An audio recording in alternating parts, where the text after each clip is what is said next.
मदन जी शुरू करें जी।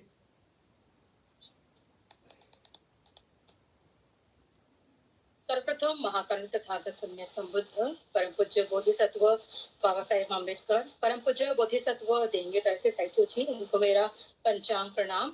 उपस्थित हमारे आचार्य जी को त्रिवार वंदन। उपस्थित समस्त उपासक उपासिकाओं को नमो बुद्धाय, जय भीम। जैसा कि आप सभी जानते हैं कि आज का हमारा 55वां धम्म वर्ग है और हर धम्म वर्ग के पहले पूज्य आचार्य जी हमें त्रिशृंग पंचशील प्रदान करते हैं। मैं पूजाचार्य जी से अनुरोध करती हूँ कि वे आज का धम्म वर्ग के पहले हमें त्रिशृंग पंचशील प्रदान करेंगे। अरहं सम्मा संबुद्धो अरहं सम्मा संबुद्धो बुद्धं भगवन्तं बुद्धं भगवन्तम् अभिवादेमि।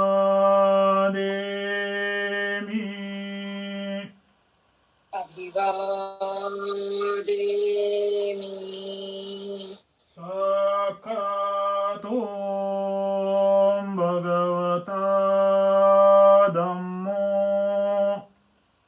साक्षातो भगवता धम्मो धम्मान् नमस्सामि। धम्मं नमस्सामि। सुपटिपन्नो भगवतो सावकसङ्गो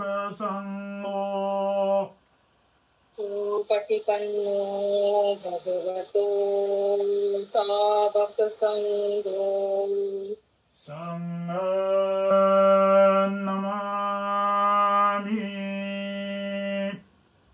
संघं नमामि। बुद्धं नमामि। बुद्धं नमामि। धम्मान् नमामि। धम्मं नमामि। संघं नमामि। संघं नमामि।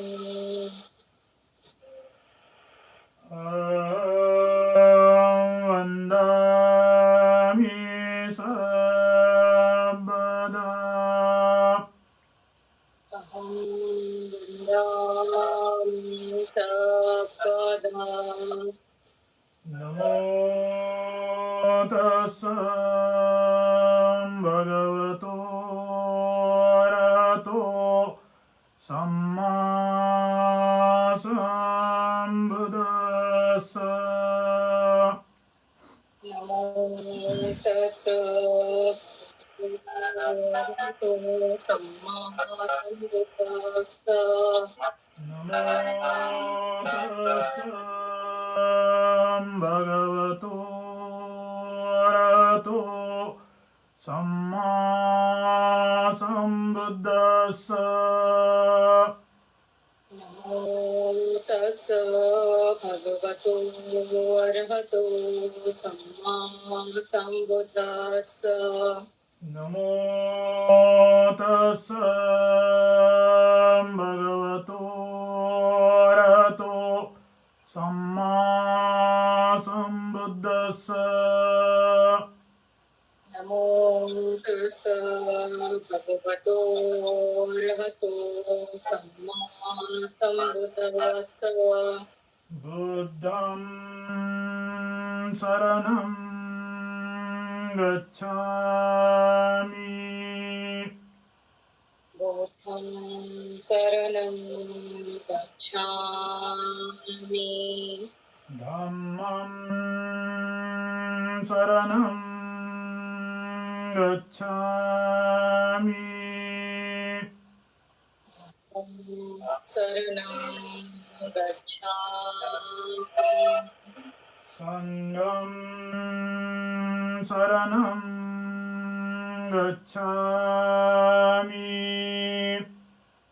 संघं शरणं गच्छामि द्वितीयम्पि बुद्धं शरणं गच्छामि यम्पि बुद्धं शरणं गच्छामि द्वितीयम्पि धम्मं शरणं गच्छामि द्वितीयम्पि धम्मं शरणं गच्छामि द्वितीयम्पि सङ्घं शरणं गच्छामि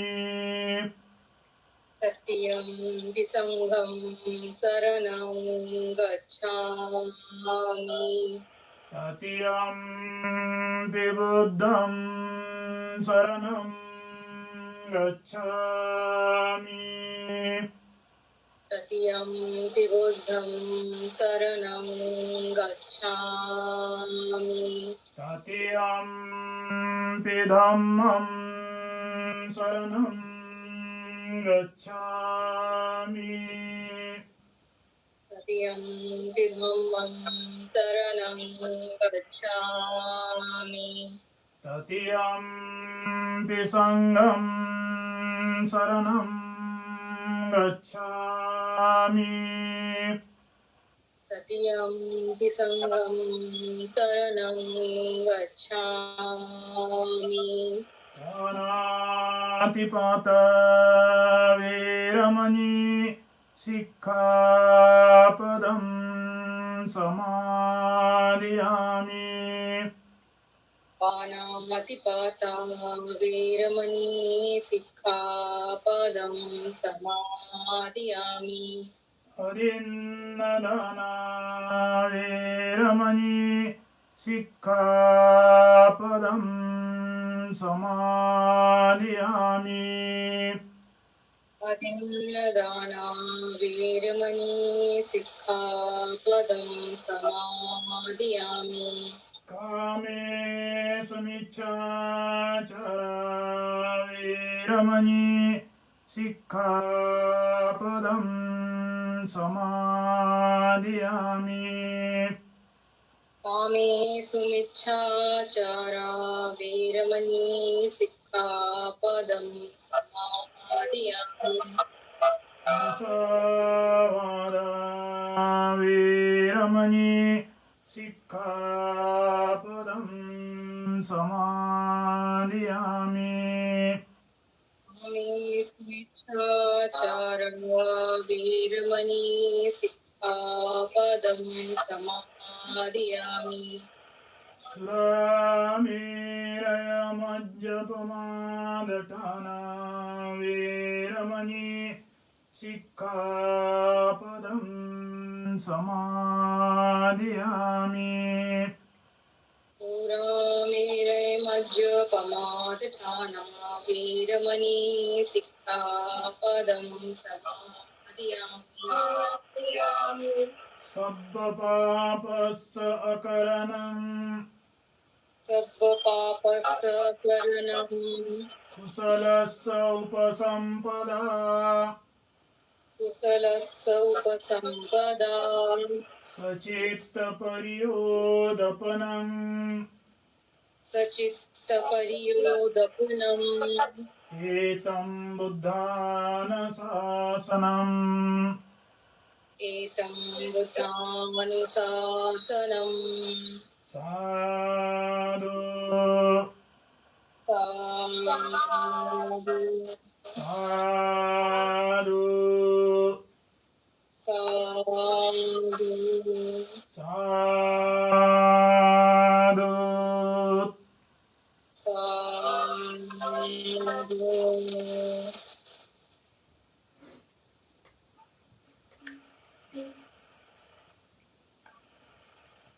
जैसा कि आप सभी जानते ही हैं कि आज का हमारा 55वां धम्म वर्ग है। हर धम्म वर्ग के बाद पूजा आचार्य जी हमें एक विषय पर धम्म प्रवचन प्रदान करते हैं। आज के हमारे धम्म वर्ग का विषय है बोधिसत्व देंगे साइचो भाग 6। मैं पूजा आचार्य जी से अनुरोध करती हूँ कि वे इस विषय पर हम सभी धम्म उपासक उपासिकाओं को धम्म प्रवचन प्रदान करेंगे। ज्ञान प्राप्ति प्राण सम्यक संबुद्ध, ज्ञान प्राप्ति का मार्ग बुद्ध धम्म, ज्ञान प्राप्ति मार्ग से चलने वाला संघ,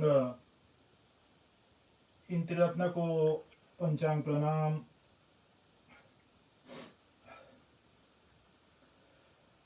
आप सभी को ज्ञात है 2 दिन पहले अर्थात 8 जुलाई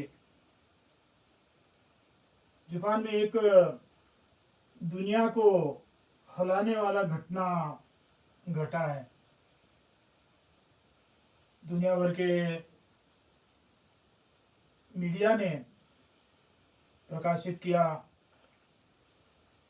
आप लोगों को भी जानकारी होंगी।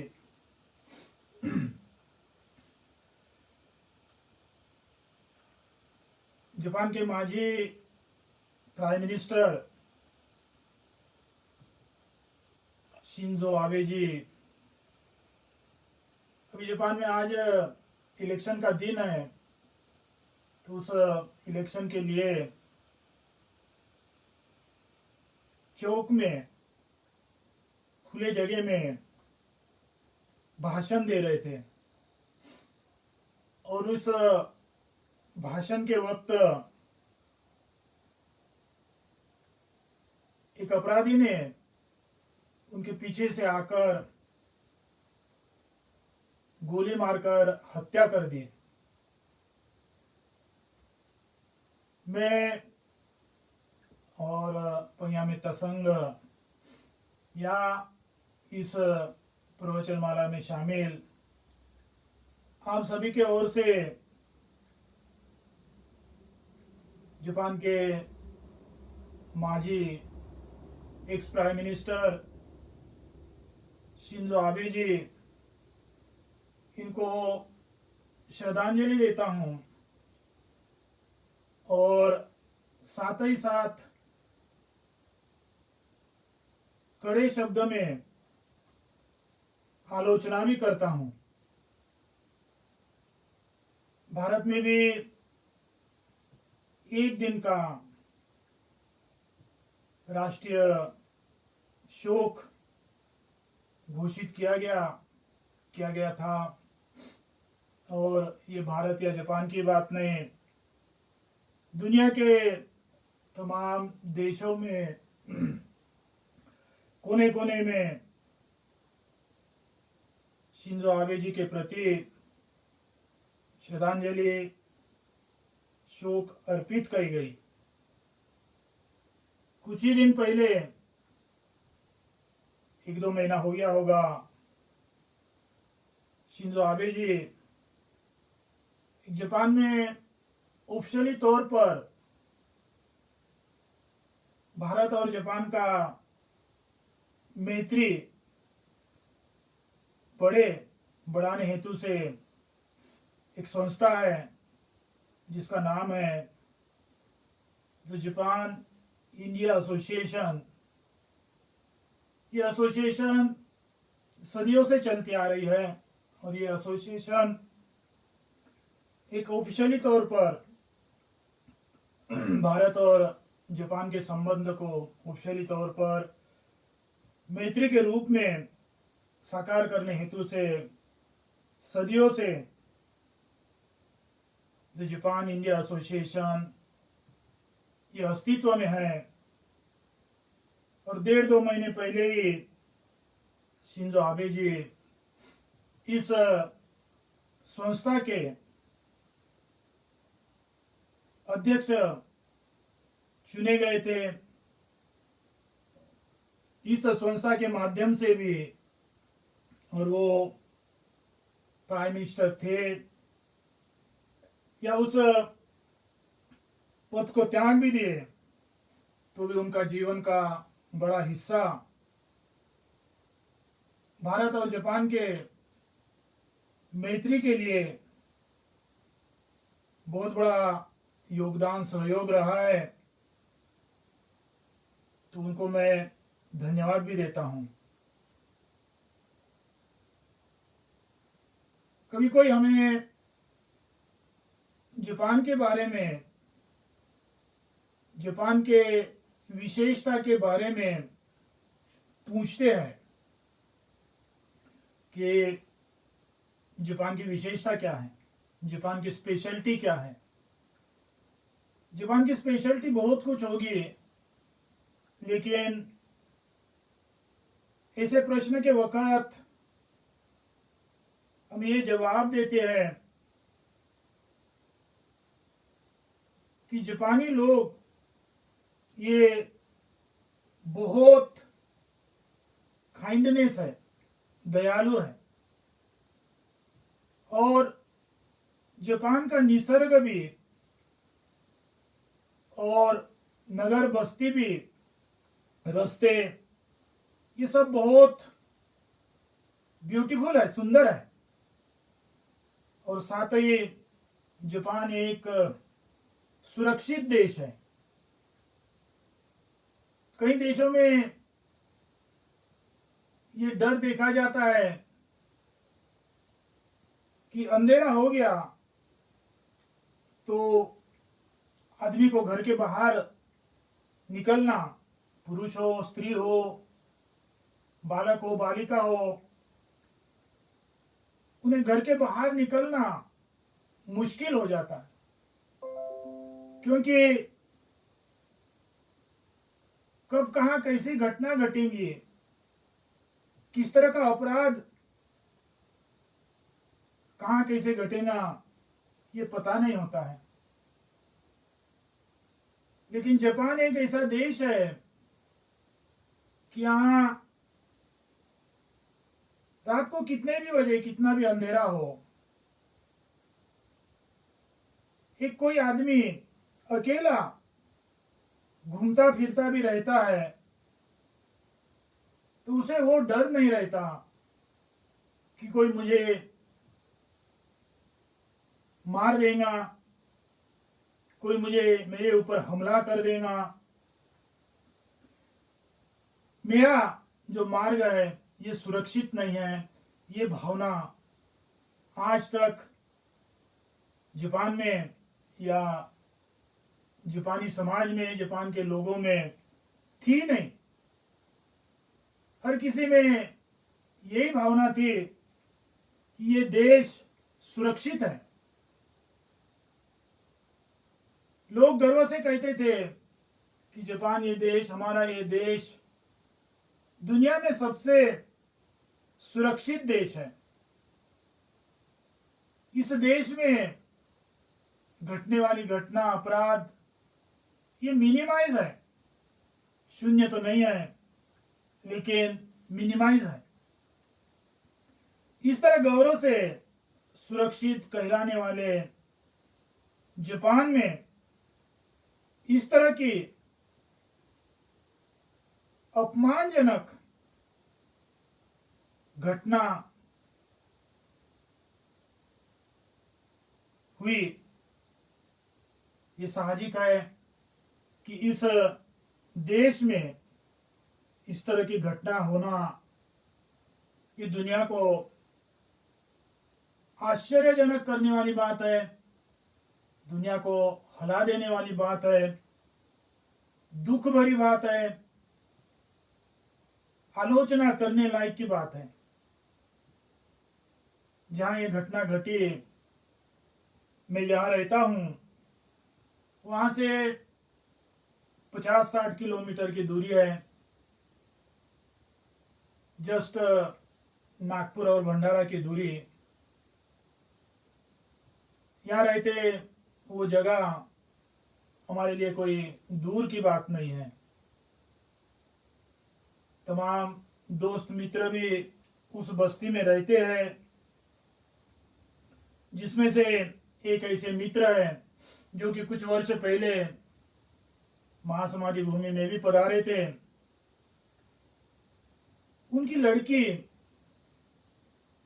किसी काम से अपने घर से निकल बस में बैठकर कहीं जा रही थी, तो उस मासूम आयु के लड़की ने बस की खिड़की से उस साइट, उस घटना को अपने नजर से देखा।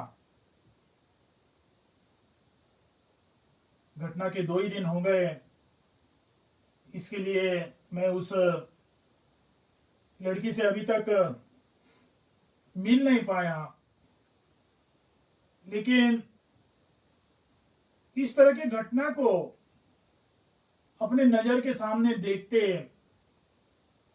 उस मासूम आयु के लड़की का मन किस तरह भयभीत, किस तरह आश्चर्यजनक हो गया, यह मैं अंदाज तो लगा सकता हूं। दूसरी एक परिचित है जो इस भाषण सभा में स्वयं उपस्थित थे। उन्होंने बहुत करीब से जो अपराधी है, वो अपराधी आबे जी के पीछे से आ रहा है, बंदूक तान रहा है, बंदूक चला रहा है, ये भाषण सुनते सुनते प्रत्यक्ष अपने नजर से देखा है। ये दोनों को, जो कम आयु के, मासूम आयु के स्त्री को भी, बालिका को भी, और जो प्रत्यक्ष अपने नजर के सामने घटी, इस घटना को देखने वाले दोनों को मैं जानता हूं। उनके ऊपर तो कुछ ऐसी घटना हुई नहीं, लेकिन इस घटना को देखते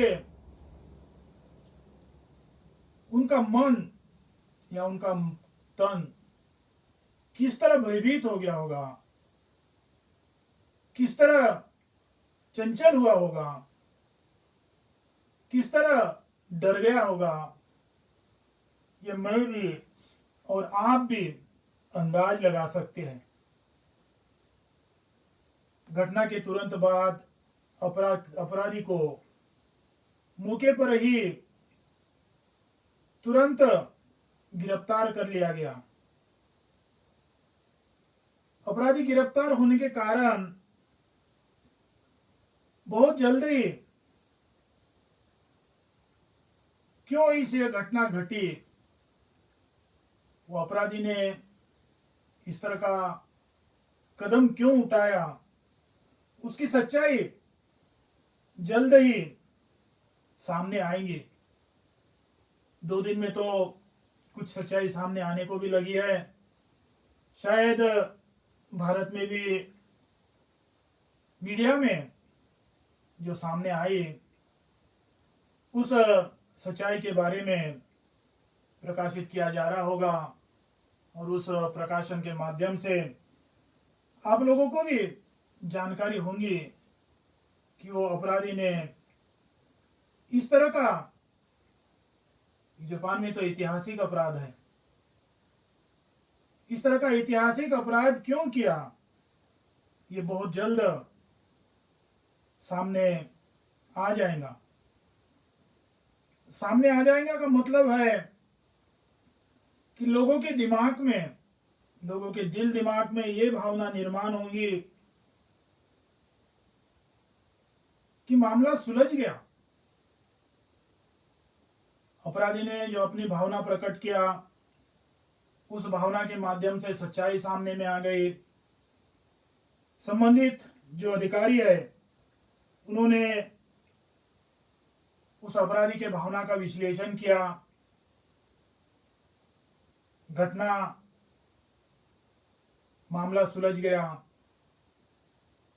ये भावना हमारे बीच में निर्माण होगी। यकीनन इस हालत में, ऐसी हालत में अपराधी ने अपनी भावना को पेश किया। अधिकारियों ने घटना की जांच कर कर जो पत्र पेशकश करेंगे उसके माध्यम से इंडिविजुअली तो सुलझ जाएंगे। इंडिविजुअली जो घटना घटी है वो तो सुलझ जाएंगे, परंतु इतिहास भी गवाह है कि एक घटना इस तरह की, वो ऐतिहासिक क्यों ना हो, एक घटना घटती है, उसको सुलझा देते हैं, लेकिन वो इंडिविजुअल घटना के बाद में दूसरी घटना आरंभ होती है। ये इतिहास गवाह है। एक घटना को, ये जो घटना घटी है, आबे जी का मृत्यु हो गया, मारा गया, अपराधी पकड़ा गया, अपराधी ने अपनी भावना प्रकट किया, उसका कारण, रीजन बताया, अधिकारियों ने उसका जज किया, जांच किया और कागज पत्र पेश किया। इसके कारण ये जो घटना है, ये घटना इंडिविजुअली रूप में तो समाप्त हो जाएंगे, परंतु इतिहास जो गवाह देता है, ये घटना रूप बदलाएंगी, रंग बदलाएंगी, उसका छोटापन बड़ापन बदलेगा, लेकिन ये कंटिन्यू रहती है, समाप्त नहीं होती है।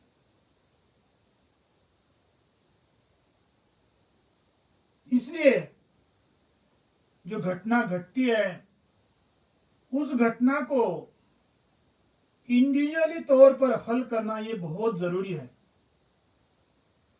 अपराधी की भावना सुनकर आगे होने वाले घटना को ना होने देना, घटना को हल करना, ये बहुत जरूरी है। लेकिन उसके साथों साथ जो घटना घटती है, इस तरह की जो आपराधिक घटना घटती है, आपराधिक मानव निर्माण होते हैं, मानव के बीच में जो अपराध करने की भावना निर्माण होती है, अपराध करने की इच्छा जो शुरुआत होती है, उस भावना इच्छा की वास्तविकता का मूल कारण को समझने की भी बहुत जरूरी होती है। और जब तक हम मार्फत इंडिविजुअल घटना को हल कर कर इस नतीजे में पहुंचेंगे कि हमने घटना को समाप्त कर दिया, अपराध को समाप्त कर दिया, तो उस वक्त फक्त वो इंडिविजुअल अपराध समाप्त होता है, अपराध का मूड समाप्त नहीं होता है। जब तक हम उस अपराध, उस घटना के वास्तविकता के मूड को, कारण को समझ नहीं पाते, तब तक इतिहास ही गवाह है, ये जारी रहेगा, ये कंटिन्यू में ही रहेगा। महीने 2 महीने में परसों जो घटना घटी है उसका तो हल निकल ही जाएगा, लेकिन कुछ दिन बाद में फिर से उस तरह की घटना, उस तरह की बुरी घटना फिर से हो सकती है। ये घटना ना हो, ये घटना 2 दिन पहले जो घटना घटी है वही मानव जीवन की अंतिम घटना हो, इस तरह की जो अपराधी घटना है वो अंतिम घटना हो। इसके लिए हमने जो घटना घटती है उसके वास्तविकता का मूल कारण समझने की जरूरी है, आवश्यकता है। तथागत कहते हैं इस तरह जो घटना घटती है, अपराध जो घटता है, उसका मूल कारण, मूल जो रूप है, मूल जो रीजन है, वो मानव के अंदर में जो आसक्ति होती है, जो लोभ होता है, जो चाहत होता है, इस तरह का जो मानव की तृष्णा है, ये तृष्णा ही अपराध का कारण होता है। आदमी के अंदर में, मानव के अंदर में जब तक आसक्ति, लोभ, चाहत, इस तरह की तृष्णा जीवित है, तब तक मानव के समाज में रमरूप तो बदल जाएगा। लेकिन 2 दिन पहले जो इस जापान में ना होने वाली घटना घटी है, वो घटना हर कोई जगह में, हर कोई वक्त घट सकती है। इसलिए हमने जो वास्तविक में घटी घटना है, उसका निरीक्षण करना, उसको समाप्त करने के लिए नतीजे को खोजना, उसको समाप्त करने के लिए मार्ग खोजना, ये आवश्यक है। और साथ ही साथ उस घटना का कल जाकर जो घटना घट सकती है, उसको ना घटे, इसलिए उस घटना को, उस अपराध को करने वाली जो भावना है, उस भावना को भी पहचानना चाहिए। और उस अपराध घटना का कारण आसक्ति, आपके अंदर में चाहत है। चाहत 2 प्रकार की होती है, एक अच्छी चाहत और एक बुरी चाहत। अच्छी चाहत जो है वो दूसरे के लिए लाभ देने वाली चाहत है, वो अच्छी चाहत है।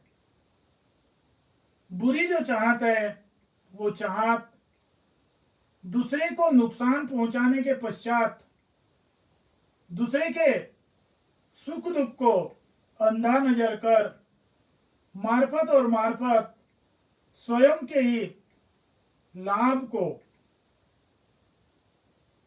सामने लाने वाली जो चाहत है, आसक्ति है, वो बुरी चाहत, खराब चाहत है। किस चाहत को आप स्वीकार करेंगे?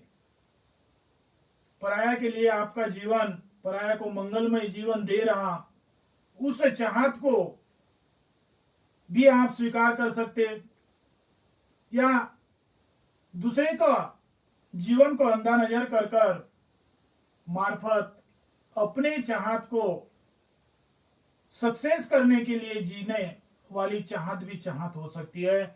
चॉइस आपका है। बुद्ध ने कभी किसके ऊपर प्रेशराइज नहीं किया। बुद्ध ने फक्त, तथागत ने मार्ग दिखाया कि मैंने इस मार्ग से चलते आया हूं। तथागत ने फक्त मार्ग दिखाया भी नहीं, तथागत उस मार्ग से चलते जो अपने आप को या तो जीवन को सुरक्षित, या अपने जीवन को आनंदमय, या अपने स्वयं के जीवन को मंगलमय समझा, उस मार्ग को हमारे सामने एक उपदेश के रूप में पेश किया है। इसका अर्थ यह नहीं कि हमारे ऊपर दबाव डाला है। वो कहते हैं कि इस मार्ग से चलने के कारण मैंने अपने आसक्ति से दूर होने के कारण, मैंने अपने लोभ से दूर होने के कारण, मैंने अपने चाहत से दूर होने के कारण आज जिस तरह मैं संतुष्टि से जी रहा हूं, जिस तरह मैं अपने जीवन को मंगलमय महसूस कर रहा हूं, जिस तरह मैं एक सुरक्षित जीवन जी रहा हूं, उसका कारण ही वो है कि मैंने अपने चाहत से, अपने लोभ से, अपने आसक्ति से दूर होकर जीने का मार्ग खोजा है और वही मार्ग आपके सामने पेश कर रहा हूं। देखा जाए तो 2 दिन पहले जिसने ये अपराध किया, उनके दिल दिमाग में शायद ही अपने आसक्ति के सिवाय दूसरा कुछ नहीं था। अपने आसक्ति को सक्सेस करने के लिए, किसी दूसरे की जान को खत्म करने के लिए, गमाने के लिए उस अपराधी ने आगे पीछे नहीं देखा।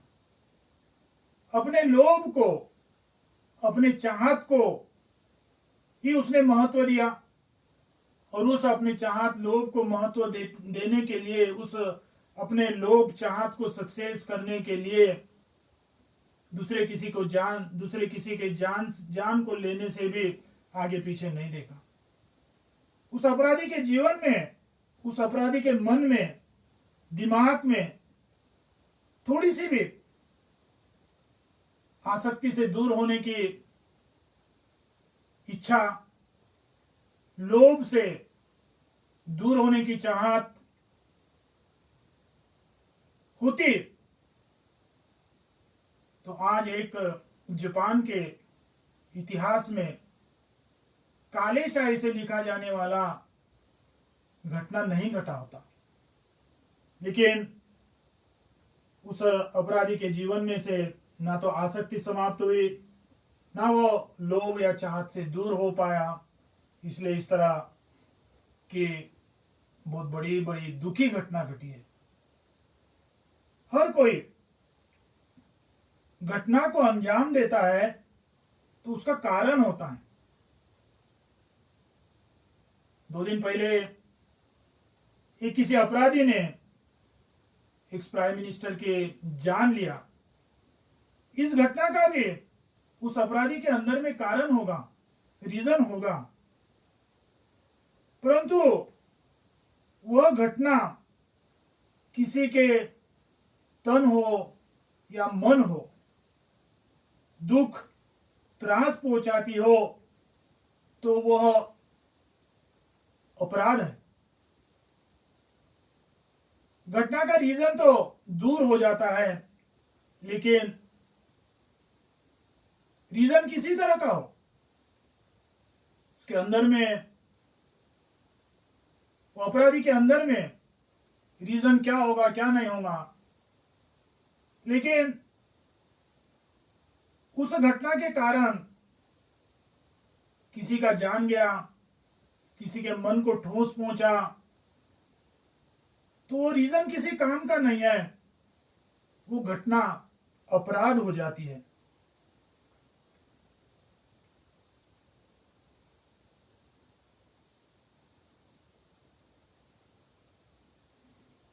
हर किसी प्राणी में, और ये ज्यादा करके मानव की बात है, दूसरे जो प्राणी के अंदर में आसक्ति, लोभ, चाहत रहती है, वो जीने के लिए नेसेसरी होती है, वो जीने के लिए आवश्यक होती है।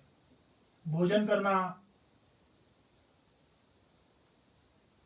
हवा पानी से बचना, शरीर को स्वस्थ रखना, ये हर किसी प्राणी में या तो आसक्ति बोल सकते हैं, या लोभ बोल सकते हैं, चाहत बोल सकते हैं, होती है।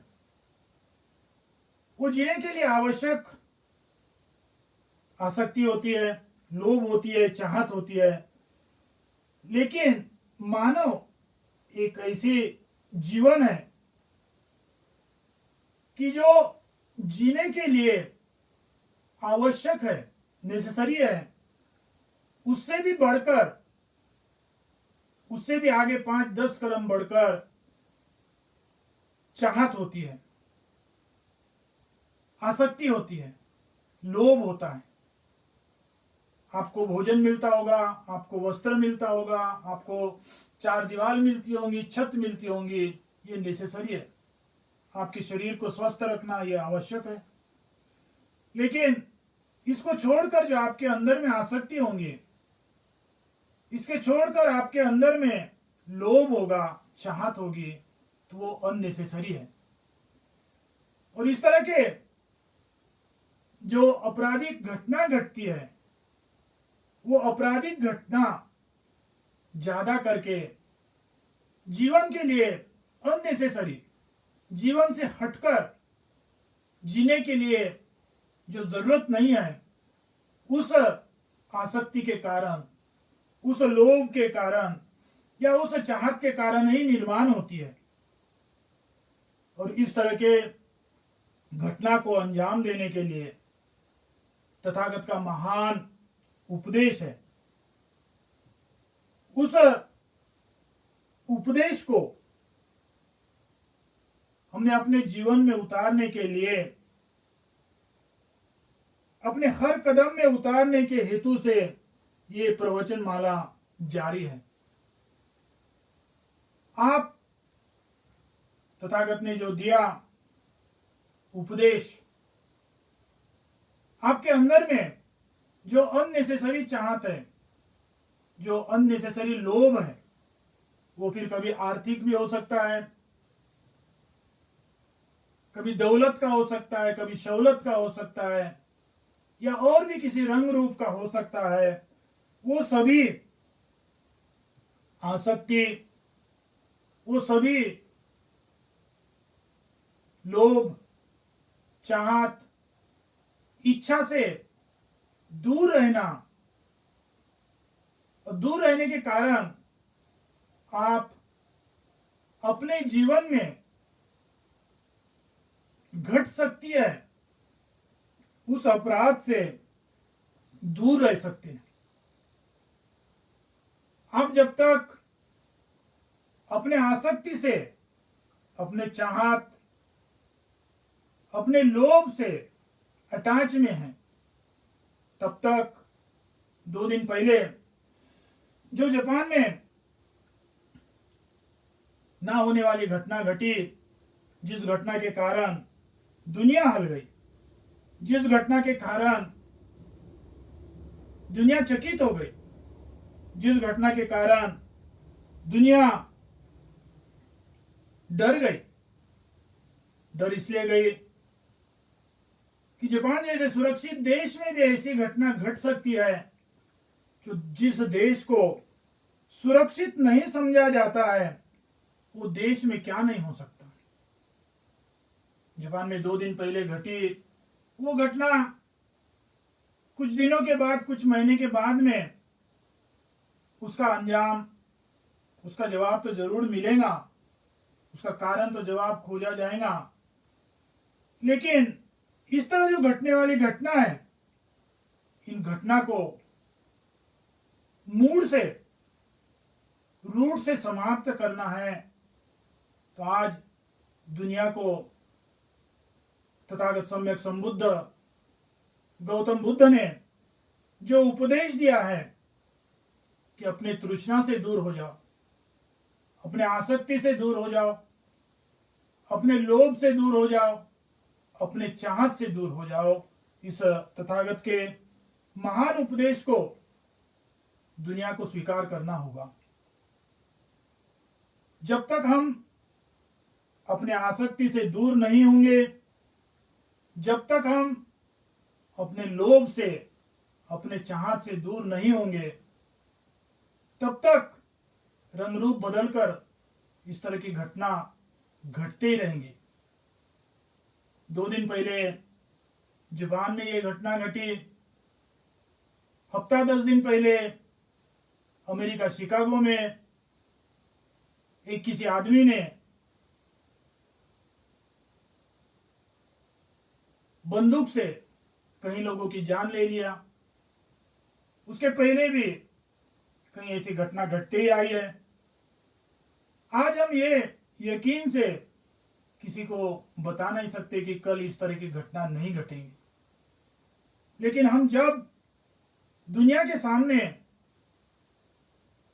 ये बता पाएंगे, जब दुनिया तथागत के उस महान उपदेश को स्वीकार करेंगे, जो तृष्णा से दूर हो जाओ, आसक्ति, लोभ, चाहत से दूर हो जाओ, इस तथागत के उपदेश को दुनिया स्वीकार करेंगे, तो हम श्योरली तहे दिल से बोल पाएंगे, यकीन से बोल पाएंगे कि भविष्य में इस पृथ्वी के ऊपर कम से कम मानव के हाथ से तो भी इस तरह की दुखी घटना, इस तरह की गंदी घटना नहीं घटेंगी। हम 1 साल से ये ऑनलाइन प्रवचन जारी है। हम अपने से ही शुरुआत करते, दूसरे को बोलना इजी है, लेकिन अपने अंदर के भावना को बदलाना, अपने अंदर के भावना को सुधारना ये बहुत कठिन होता है। इसलिए हम अपने से ही शुरुआत करते हैं, अपने से ही आरंभ करते हैं कि तथागत का जो महान उपदेश संदेश है, तृष्णा से दूर होना, आसक्ति, लोभ, चाहत, अहंकार, राग, द्वेष, मोह, इस तरह के तृष्णा से दूर होना हम अपने जीवन से ही शुरुआत करेंगे। और कल जाकर भविष्य में जो आज घट रही है, इस तरह की आलोचना करने लायक दुखी घटना ना घटे, इसके लिए हम भी अपने जीवन को समर्पित करेंगे। आज यहाँ वक्त हो गया, इसलिए आज का प्रवचन यहीं समाप्त करते हैं। मैं आशीर्वाद गाथा बोलूंगा, आप सबने हाथ जोड़कर उसके स्वीकार करना है। नत्थि मे शरणं अय्यं, बुद्धो मे शरणं वरम्, एतेन सच्चवज्जेन होतु ते जयमङ्गलम्। नत्थि मे शरणं अय्यं, धम्मो मे शरणं वरम्, एतेन सच्चवज्जेन होतु ते जयमङ्गलम्। नत्थि मे शरणं अय्यं, संघो मे शरणं वरम्, एतेन सच्चवज्जेन होतु ते जयमङ्गलम्। इमाय बुद्धपूजाय कथाय शुद्धचेतसा, चिरन्ति तन्तु सद्धम्मो, योकोऽन्तु सुखी सदा। इमाय धम्मपूजाय कथाय शुद्धचेतसा, चिरन्ति तन्तु सद्धम्मो, योकोऽन्तु सुखी सदा। इमाय संघपूजाय कथाय शुद्धचेतसा, चिरन्ति तन्तु सद्धम्मो, योकोऽन्तु सुखी सदा। सर्वपापस्सकरणं कुशलस्सौपसम्पदा, सचित्तपरियोदपनम्, एतं बुद्धानुशासनम्। साधु साधु साधु साधु साधु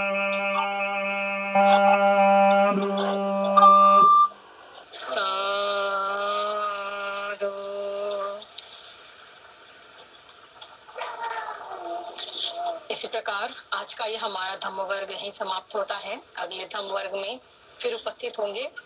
आप सभी को नमो बुद्धाय, नमो बुद्धाय, जय भीम।